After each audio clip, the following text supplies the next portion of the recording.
而家係香港娛樂圈，好多公眾人物開始嘗試轉戰網上平台，尤其係滴影片分享網站。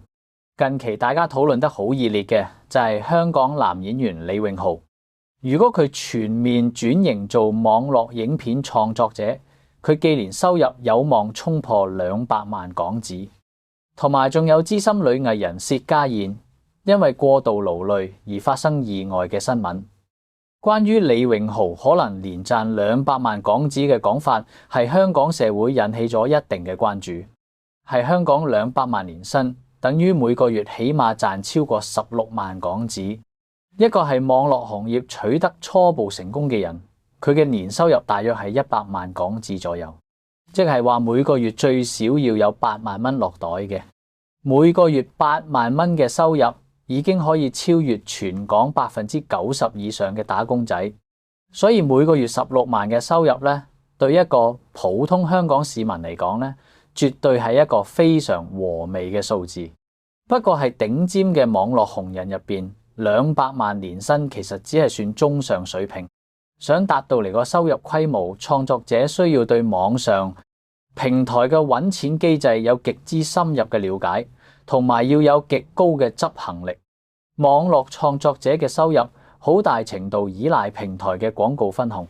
而離總分紅係會受到極嚴重嘅季節性波動影響。收入極度唔穩定，就要求創作者必須要 keep 住持續出片，透過長期累積先可以維持到一個相對穩定嘅年收入。創作者係題材選擇上，亦都會受到平台演算法掣肘。同傳統電視台決定播出內容嘅模式唔同，網上平台嘅核心係流量同搜尋熱度。想得到平台推薦同埋 keep 住足夠嘅 view 數，就一定要緊貼社會熱話同大眾娛樂話題。當大眾喺平台度搜尋嚟的關鍵字嗰陣，相關嘅影片就會被優先推介。如果一個創作者死牛一面頸，淨係講冷門話題，無論內容質素有幾高，都好難得到平台嘅流量傾斜，最終滴 view 數肯定會好慘淡。以李榮豪為例，佢長期係傳統電視台嘅體制內工作，慣晒跟劇本做嘢，服從導演安排，同埋喺公眾面前保持一個聽教聽話嘅形象。良好形象係電視熒幕上係安全嘅，但係競爭激烈嘅網上平台，往往就會顯得冇乜吸引力。網民會更加 buy 嗰啲性格鮮明、觀點夠尖銳嘅創作者。相比之下，李榮豪阿爸資深藝人李家鼎就具備咗成為頂級網絡紅人嘅天然特質。李家鼎係香港娛樂圈打滾多年，一直以火爆直率嘅性格聞名，係網上平台敢言同埋敢講出位言論嘅性格，好容易引起觀眾共鳴。如果好似李家鼎離敵，擁有豐富行業閱歷嘅人，肯係網上公開講下娛樂圈嘅真實內幕，肯定會吸引到海量觀眾。所以徹底放低電視台賦予嘅黑板形象，展現出更加真實嘅個人特質，先係攞到網絡流量嘅有效方法。香港本土亦都有好多成功例子，展示咗完全唔同嘅商業變現途徑。例如有啲專注做健身同瑜伽嘅女 KOL， 佢哋係網上由始至終都保持專業同健康嘅公眾形象，從來唔參與任何娛樂圈嘅口水戰同八卦討論，利用自己儲落嘅龐大粉絲群，直接進行商業轉化。呢類創作者咧，通常會建立自己嘅品牌，買下瑜伽衫，或者開網上同埋實體嘅收費課程。同時又會接下商業代言賣廣告，係探討網絡影片製作成本嗰陣，如果用傳統影視製作嘅思維模式去搞網上平台，往往會撞板撞倒型。傳統嘅香港電視劇同電影製作，閒閒地都要幾十萬一集嘅預算，要用嚟出糧俾一大班劇組人員，租昂貴嘅攝影器材，仲有長租同埋後期特效製作。但係網絡影片嘅運作邏輯係完全唔同嘅。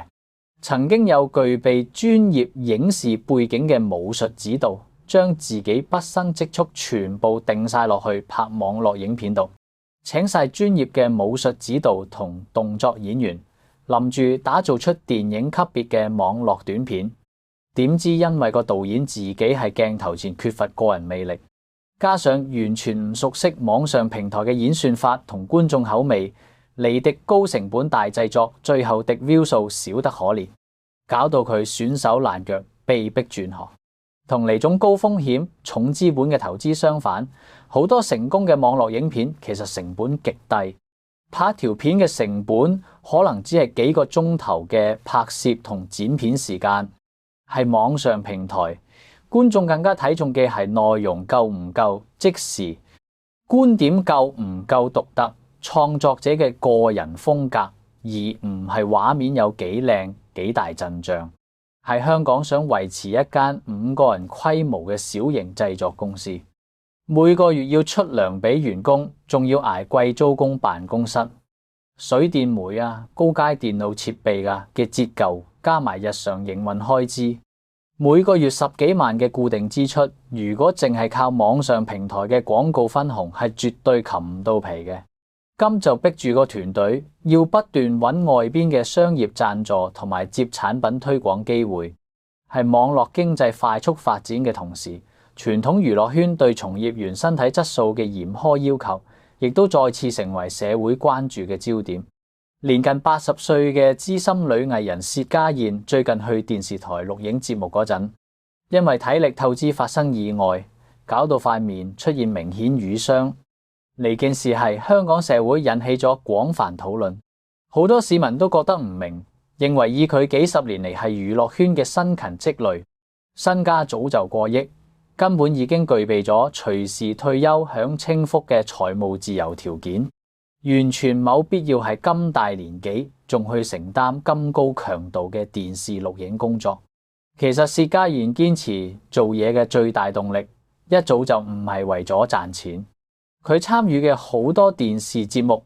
本質上係為咗社會公益同埋慈善事務。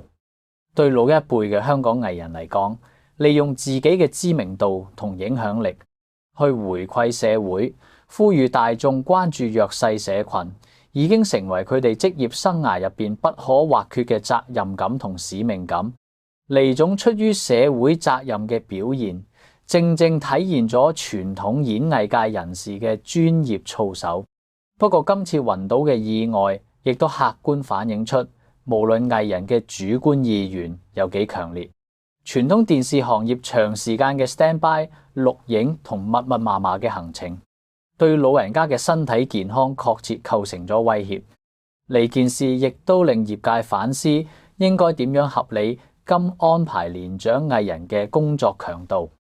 總括嚟講，香港嘅娛樂產業目前呈現出一種極之複雜多樣嘅生態格局。一方面，網上影片平台提供咗一個門檻相對較低、潛力巨大嘅新型內容分發渠道，好似李榮豪、尼迪傳統電視人，又或者任何有志於做網絡創作嘅人，都可以透過平台實現年賺200萬甚至更高嘅可能性。但呢種成功咧，係建基於要精準咁迎合網絡演算法，深刻洞察網民心理，同埋要 keep 住高負荷金出片啊！網絡創作者必須要有極強嘅市場觸覺，隨時準備放低個人嘅專業執着，去追逐大眾嘅娛樂需求。佢哋要係冇固定底薪保障、廣告收入極唔穩定嘅環境下，自己承擔所有商業風險。